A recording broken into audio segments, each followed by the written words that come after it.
And it's sad to say that modern counterfeit or modern corporate Christianity, as some would call, modern slave Christianity, is responsible for even keeping born again believers choked up in that mid transformation of their spirit man.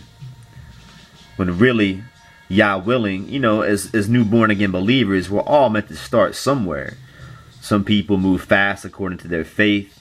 Some it's a gradual process, even Yah willing, according to that individual's spirit or character or what they go through in life. However, ultimately, Yah willing, it's the Father's will for us to make that true spiritual transformation, into our fullness, to be like the Messiah or like Christ, as true sons and daughters of the Most High God, Elohim.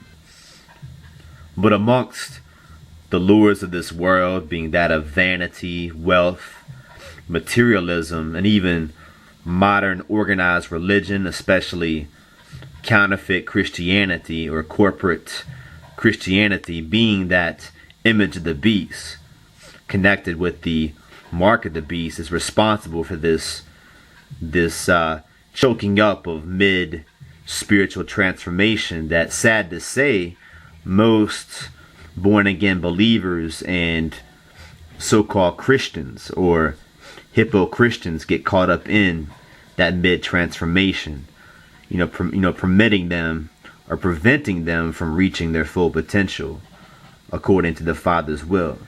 A lot of them caught up in that spiritual vanity or more of a religious mind state, kind of partial spiritual, partially carnal, and more so religious, through modern pharisaical teachings and false perceptions. They think they're at this point. It's like this spiritual vanity. They think they're at this point, but really they deceive themselves. Even Christ or the Messiah talks about warning against self-deceit. So they get stuck at this mid-transformation.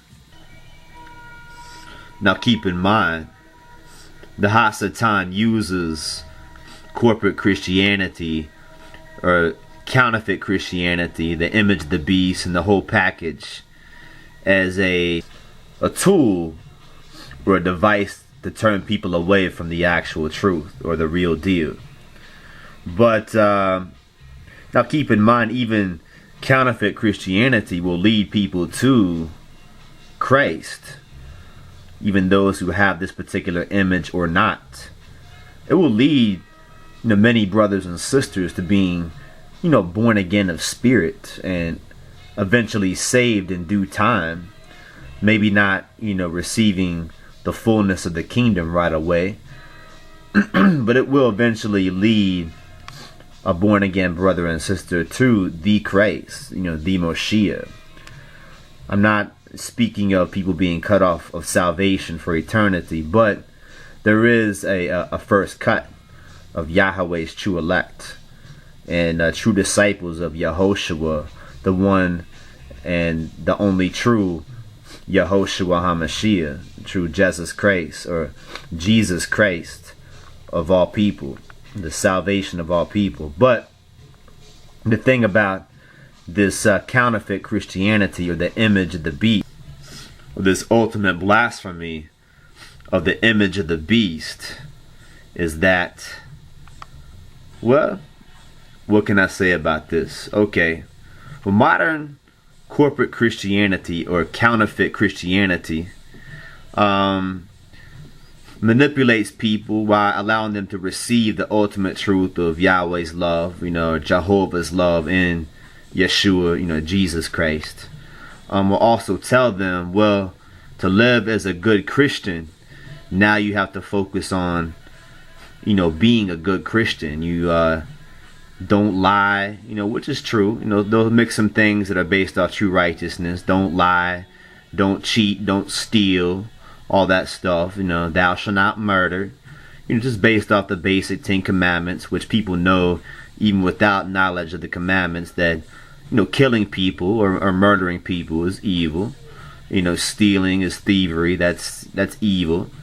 But they'll also throw in, instead of actually acknowledging the Ten Commandments, which the true Messiah or the true Christ acknowledged. I've come not to abolish the law, meaning not man's law, not the Talmudic law, the so-called Jews, but the true original Judaic law, the original Hebraic law of Yahweh's Ten Commandments and the original Torah.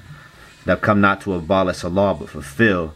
A modern corporate Christianity will speak of the gospel and teach, of Christ's actual teachings, but then they'll also throw in, instead of the importance of keeping the actual Ten Commandments, even knowing the basic Ten Commandments, will be like, don't you fornicate, please, don't fornicate, don't curse, we don't curse, you've got to be a good Christian, we don't curse, we don't fornicate, or have premarital sex, we don't smoke marijuana, we don't smoke pot or drink alcohol.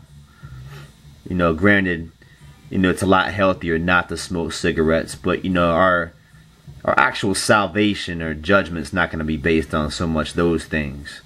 Even if the majority of people who eat pork or certain unclean foods, or happen to smoke cigarettes or chew tobacco, or drink a little bit on occasion. No, the Most High Jah and even his Messiah is going to judge us accurately based off our fruits, our righteous liberty on earth.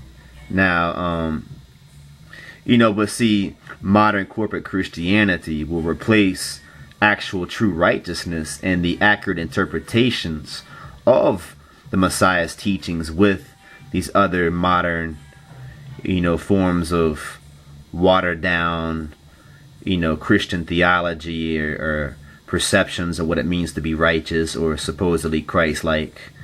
And even to the point where some become more judgmental, pharisaical, and really it kind of goes along with those even being more judgmental and self-righteous, but then deceiving themselves in their ultimate blasphemy.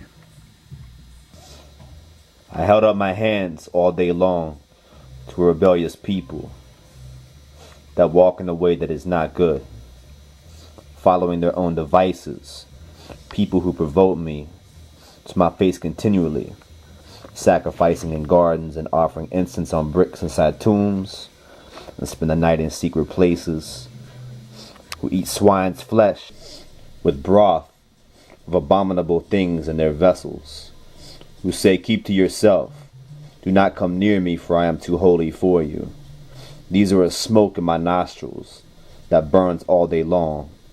See, it is written before me, I will not keep silent, but I will repay, and indeed repay into their laps their iniquities of their ancestors' iniquities together. That's in Isaiah 65.